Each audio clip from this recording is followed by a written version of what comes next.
Welcome to our YouTube channel. मैं ललित माली आप सभी का हार्दिक स्वागत करता हूँ। चलिए चलते हैं आगे। 12वीं क्लास के पॉलिटिकल साइंस का एक चैप्टर कंप्लीट हो गया है। अब अगला नेक्स्ट चैप्टर है जो अपना सत्ता के वैकल्पिक केंद्र, यहाँ से स्टार्ट कर रहे हैं। पहले आपने हमारे चैनल को सब्सक्राइब नहीं किया हो तो पहले चैनल को सब्सक्राइब करें, लाइक करें और शेयर करें ताकि और बच्चों को कहीं ना कहीं फायदा हो सके। चलिए स्टार्ट करते हैं लेसन को। सत्ता के वैकल्पिक केंद्र। सत्ता क्या होती है पहले समझना है। सत्ता का मतलब होता है कि किसी के हाथ में एक शक्ति होना, वो दूसरों पर काबू पा सकता है। परिवार में एक मुखिया होता है और मुखिया के हाथ में पूरे परिवार की एक संभालने की शक्ति होती है, वो सभी को संभालता है, तो एक सत्ता है उसका हाथ में। उसी प्रकार मान लो कि भाई देश में एक सरकार है, वो पूरे देश को शासन कर रही है, सरकार चला रही है काम अपना, तो वो सत्ता में है। क्या है? सत्ता में है। तो सत्ता के वैकल्पिक केंद्र, वैश्विक राजनीति में पढ़ रहे अपन, तो सत्ता के अलग अलग केंद्र थे, वैकल्पिक केंद्र भी थे। देखो दो महाशक्तियां थी विश्व स्तर पर, अमेरिका और सोवियत संघ। अब सोवियत संघ का विघटन हो गया, सोवियत संघ का अंत हो गया, तो अमेरिका एक महाशक्ति बचकर रह गया। तो अब अमेरिका महाशक्ति है, तो उसके अलावा वैश्विक राजनीति में, विश्व में ऐसे सत्ता के, ऐसे शक्तिशाली शक्ति के वैकल्पिक केंद्र और है, और शक्तिशाली संगठन भी है, समूह भी है जो अपना दावा करते हैं वैश्विक राजनीति में।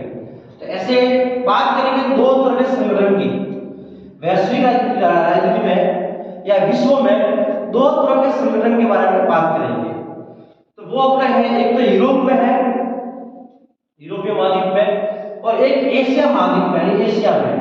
दो तरह के संगठन के रूप में हम बात करने वाले हैं। देखिए यूरोप में एक है यूरोपीय संघ,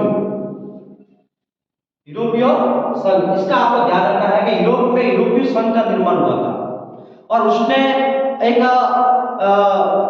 क्या बोलते हैं कि भाई महाशक्ति के रूप में बोल सकते हैं कि भाई एक वैकल्पिक केंद्र के रूप में आगे खड़ा हुआ अमेरिका के सामने कि भाई अमेरिका केवल अपनी मनमानी नहीं कर सकता, हम एक वैकल्पिक केंद्र रूप में है और हम उनके ऊपर कहीं ना कहीं हम एक दावा कर सकते हैं। तो यूरोपीय संघ हुआ और इसी में इसकी स्थापना हुई 1992 में। ध्यान रखना, छोटी सी अपन चर्चा करते हैं यूरोपीय संघ की, इसकी स्थापना कब हुई, लेकिन आगे अपन विस्तार में पढ़ेंगे यूरोपीय संघ के बारे में। तो स्थापना 1992 में हुई।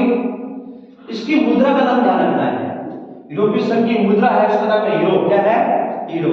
और वर्तमान सदस्य कितने हैं? 27। पहले 28 थे, 28, लेकिन ब्रिटेन है वो यूरोपीय संघ से बाहर निकल गया है, ठीक है ना। इसके कितना हो गए? 27। तो ये ध्यान रखना है, यूरोपीय संघ, इसकी स्थापना, मुद्रा और वर्तमान सदस्य देश। यूरोपीय संघ के अलावा एक और है जो एशिया में अपना प्रभुत्व जमाया हुआ है और एक वैश्विक राजनीति में अपना एक शक्तिशाली रूप में उभरता है, वो है आसियान। ध्यान रखना, मोस्ट इंपोर्टेंट है आसियान। आसियान का पूरा नाम क्या होता है ये आपको ध्यान रखना है, दक्षिण पूर्वी एशियाई राष्ट्रों का संगठन। ध्यान रखना, प्रश्न पूछते हैं एग्जाम में, आसियान का पूरा नाम क्या, फुल फॉर्म क्या है? दक्षिण पूर्वी एशियाई राष्ट्रों का संगठन। इसकी स्थापना कब हुई? 8 अगस्त 1967 में, यानी 1967 में इसकी स्थापना हुई, 8 अगस्त को। ध्यान रखना, मूल संस्थापक सदस्य, यानी आसियान जब बना था तो उनने, आसियान जब बना तो कितने देशों ने इसकी स्थापना की? मूल संस्थापक कितने थे? तो 5 देश थे। कितने थे? 5। आगे अपन चर्चा करेंगे ऐसे कौन से 5 देश थे जिन्होंने आसियान की स्थापना की, तो आगे विस्तार में पढ़ेंगे अपन। और वर्तमान सदस्य कितने हैं? 10। कितने हैं? 10। अभी वर्तमान में 10 सदस्य हैं, मूल संस्थापक 5 है। इसकी स्थापना 8 अगस्त 1967 में हुई और पूरा नाम है दक्षिण पूर्वी एशियाई राष्ट्रों का संगठन। तो अपन आगे अभी यूरोपीय संघ और आसियान को विस्तार से पढ़ेंगे कि भाई ये वास्तव में एक सत्ता के वैकल्पिक केंद्र कैसे उभर कर सामने आए वैश्विक राजनीति में। तो आगे बढ़ते हैं पहले यूरोपीय संघ के बारे में। अब देखिए आगे बढ़ते हैं, यूरोपीय संघ का गठन किस प्रकार हुआ, यूरोपीय संघ एक ऐसा संगठन किस प्रकार बना वो पढ़ते हैं। तो देखिए यूरोपीय संघ का गठन की प्रक्रिया किस प्रकार हुई पढ़ेंगे अपन, डेट वाइज पढ़ेंगे, ईयर लिखा हुआ एक तरफ, उसके अनुसार क्या घटना हुई वो पढ़ेंगे अपन। 1951 में क्या हुआ देखिए, सन 1951 ईस्वी में क्या हुआ। 1951 ईस्वी में पश्चिमी यूरोपीय के 6 देश, पश्चिमी यूरोपीय महाद्वीप के पश्चिम के 6 देशों ने, 6 देश कौन से हैं, फ्रांस, लक्जमबर्ग, पश्चिमी जर्मनी, इटली, बेल्जियम और नीदरलैंड। ये 6 देश हैं, फ्रांस, लक्जमबर्ग, पश्चिमी जर्मनी, इटली, बेल्जियम और नीदरलैंड। इन 6 देशों ने पेरिस संधि पर हस्ताक्षर करके, ध्यान रखना मोस्ट इंपोर्टेंट प्रश्न एग्जाम में आता है, किस संधि पर हस्ताक्षर किए इन 6 देशों ने, पेरिस संधि पर हस्ताक्षर करके यूरोपीय कोयला एवं इस्पात समुदाय का गठन किया। ध्यान रखना यूरोपीय संघ पहले एकदम यूरोपीय संघ बना नहीं, पहले छोटे छोटे समुदाय बने यूरोपीय संघ के, और छोटे छोटे समुदाय करके एक बड़ा संगठन बना। तो सबसे पहले इन 6 देशों ने पेरिस संधि पर हस्ताक्षर करके यूरोपीय कोयला एवं इस्पात समुदाय का गठन किया। ये ध्यान रखना 1951 में। उसके बाद में 1957 में क्या हुआ, 1957 में क्या हुआ, इन्हीं 6 देशों ने, जो 6 देश है आपके सामने, इन्हीं 6 देशों ने रोम की संधि, ध्यान रखना प्रश्न आते हैं कौन सी संधि कब हुई और क्या हुआ, तो रोम की संधि से यूरोपीय आर्थिक एवं एटमी ऊर्जा समुदाय का गठन हुआ। ये ध्यान रखना, यानी पहले एक समुदाय का गठन कर रहे हैं, छोटे छोटे समुदाय बनाकर फिर एक बड़ा संगठन की स्थापना कर रहे हैं। तो ध्यान रखना प्रश्न आए, यूरोपीय आर्थिक एवं एटमी ऊर्जा समुदाय का गठन कब हुआ, 1957 में। कौन सी संधि से हुआ, रोम की संधि से। ये ध्यान रखना, पेरिस संधि और रोम की संधि, ये दोनों ध्यान रखना।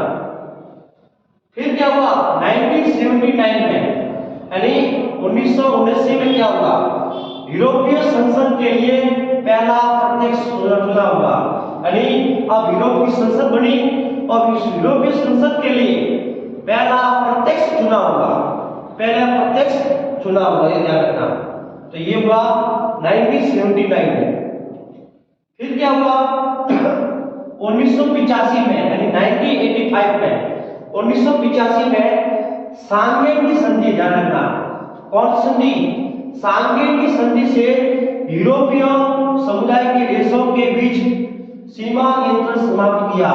यानी यूरोपीय समुदाय के जो देश बने थे, इन देशों के बीच में सीमा नियंत्रण समाप्त हुआ। आपको पता ही है, एक देश से दूसरे देश में जाने के लिए एक सीमा होती है कि भाई इस सीमा के अंदर ही उस देश में जाना है तो आपको वीजा लेना पड़ेगा, सरकार से अनुमति लेनी पड़ेगी, तब जाके आप दूसरे देश में जा सकते हैं। लेकिन इन समुदाय ने क्या किया कि भाई अपने समुदाय के सभी देश मिलकर एक ऐसा काम किया कि ये किसी भी देश में जा सकते हैं, सीमा नियंत्रण समाप्त हो गया। यानी उस देश में जाना है तो कोई परमिशन की जरूरत नहीं है। ये हुआ कौन संधि, सांगेन की संधि, ध्यान रखना। फिर प्रश्न है 1992 में, 1992 ईस्वी में मास्ट्रिक्ट की संधि, कौन संधि, मास्ट्रिक्ट संधि के हस्ताक्षर से बाद यूरोपीय संघ का गठन हुआ। अब हुआ यूरोपीय संघ का गठन, कौन सी संधि से, प्रश्न आएगा यूरोपीय संघ का गठन कौन सी संधि से हुआ, मास्ट्रिक्ट संधि के साथ 1992 में। यानी पहले छोटे छोटे समुदाय बनाए, फिर 1992 में मास्ट्रिक्ट संधि के साथ यूरोपीय संघ का गठन किया। ध्यान रखना 1993 में क्या हुआ, 1993 में, 1993 में यूरोपीय संघ का एकीकृत बाजार का गठन हुआ। यानी यूरोपीय संघ के जितने देश हैं उन सभी देशों का एक बाजार होगा। क्या होगा, एक बाजार होगा, और उसी एक बाजार में ही कोई भी सामान बेचना लेना जो भी करना है, इन बाजारों का निर्यात आयात करना है, तो वो यूरोपीय संघ का एक ही बाजार होगा। उन सभी देशों ने मिलकर एक एकीकृत बाजार का गठन किया। कब किया, 1993 में। 2009 में क्या हुआ, 2009 ईस्वी में लिस्बन की संधि लागू हुई। कौन संधि हुई, लिस्बन की संधि, ध्यान रखना। 2012 में